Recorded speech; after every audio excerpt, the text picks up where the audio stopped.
Just days after Special Rapporteur David Johnston's resignation and after months of partisan back and forth, a tone shift in the House of Commons. The Feds and the opposition are insisting they can work together on plotting out next steps.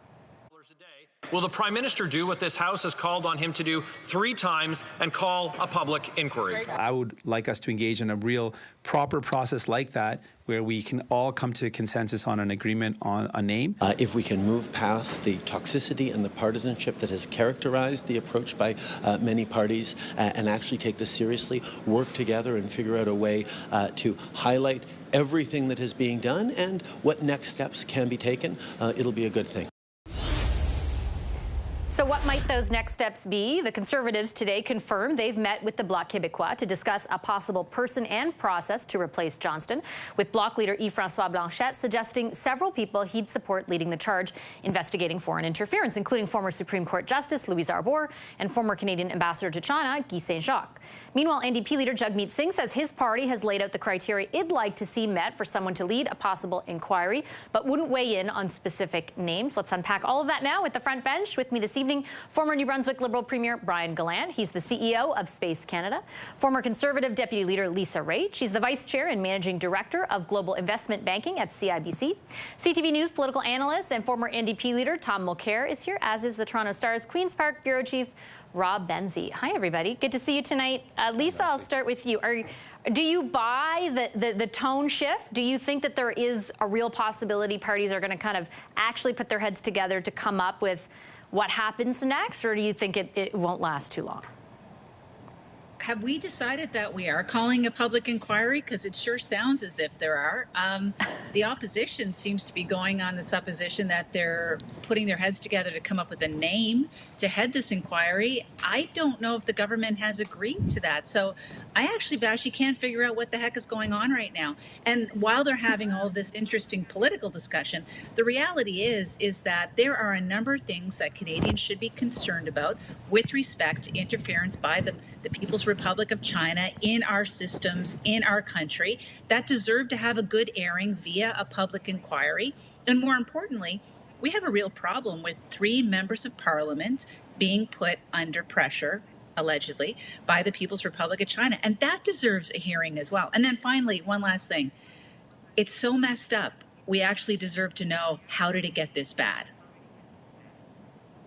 I think, Tom, the opposition is united kind of in the way in which they frame it, exactly as Lisa put it, right? We've got to figure that out. Today, we just spoke on this program to the RCMP commissioner, who confirmed the RCMP is investigating the allegations that China targeted Michael Chong, and that the elections commissioner is looking at the other 2 MPs in question, Jenny Kwan and Aaron O'Toole. The government is not saying yes 100% to an inquiry. Lisa's totally right. But they're saying no a little less frequently. Very well said, Vassy. But after Dominic LeBlanc's presentation over the weekend, where he, without smiling, he said, "No, we've never taken a public inquiry off the table." Okay. So you've never taken it off the table, but you've done everything you can to avoid one. I'm sure that Mr. Trudeau and his team had a thesaurus out today as they were trying to go through things. Well, let's look at what next steps could look like. Canadians are not going to accept anything less than a full public inquiry set up under the Canadian law that exists just for such a purpose. They don't have to name a single person because of the mountains of documents to be gone through and the number of witnesses to be prepped. You're going to have to look at a solution similar to the one with the inquiry on murdered and missing Indigenous women. You come up with one person to be the lead, and you can have a couple of other people, perhaps one with a deep experience in security and intelligence matters, another with a deep understanding of government or elections. Preferably, one of those would also come from a diaspora community, with understanding that this is not something exclusive to people with origins in China. It's something that exists across Canada, and it has to be looked at. But Mr. Trudeau, again, he and his team, they're always going to have one eye with the big red machine. They're going to have one eye on the next election. Is this going to interfere in our election chances? How will it play out? But Canadians are the ones, Vassy, who deserve to be listened to now. The other parties have spoken in Parliament. The will of Parliament couldn't be clearer. I think that the motion that was brought forward and adopted with regard to Mr. Johnston, now that he's stepped aside, the rest should become easier. And I think we got to stop with the word games. I was a bit disappointed yesterday to see the NDP and the Conservatives still saying, well, maybe the government's better positioned than us to vet. Okay, let that be the case. But I like the fact that the Bloc today came up with really credible names. And, you know, who could be against Louise Arbour if she would ever take it because of her work in international criminal law and at the Supreme Court? That's exactly the type of person who we need to chair this thing, no partisan nature whatsoever, and then you round it out and you get the thing going. You find out what took place, what happened, and what the government knew, and what it did and didn't do. I do think sort of the one thing I'd note that's a bit different this time, Brian, well, it's kind of two parts to it. The first is that the government has put Dominic LeBlanc front and center on the issue all of a sudden. It's like, that's your point person, that's the person doing every interview, every press conference. It's no longer really the Prime Minister or anybody else. And second, Minister LeBlanc has actually attached a timeline to making a decision on this, which the government hesitated to do in every other instance, right? He said it's going to be days, maybe a week, but there will be some conclusion that the government arrives at. I do have the sense that given everything that's transpired over the next few weeks, the window they have, and I think we've talked about this before, but it feels like the window again is, you know, maybe make a decision in a week. So if you really do feel like people can move on, that's the only chance for it to happen. Well, let me first start with addressing the comment about Dominic LeBlanc, who's a good friend of mine, a longtime friend. So everybody please take into account what I'll say is a bit biased, but I definitely think that anytime the Trudeau government is having a tough time, you find Dominic around. I see Lisa shaking her head and a few others. So certainly it means that they're taking the issue seriously, and Dominic knows how to navigate this stuff. And I think he did a pretty effective job of putting sort of the puck into their end, right? Basically saying, look, the idea of an inquiry. To Tom's point, they definitely have been trying to sort of, you know, maybe not make it happen, which if I were them, I would have made it happen. But nevertheless, it seems like that was the case. But it is fair for them to say, we've been open to it, because they did sort of mention that if Johnson would have came out and said an inquiry was necessary, they would have been okay with that. So they never really closed the door. But I take the point that they certainly weren't, as you kind of said, Vassy, they're saying no a little less frequently now. And I think with Dominic there and putting the sort of ball in the court of the other parties and saying, look, an inquiry is kind of complicated with this.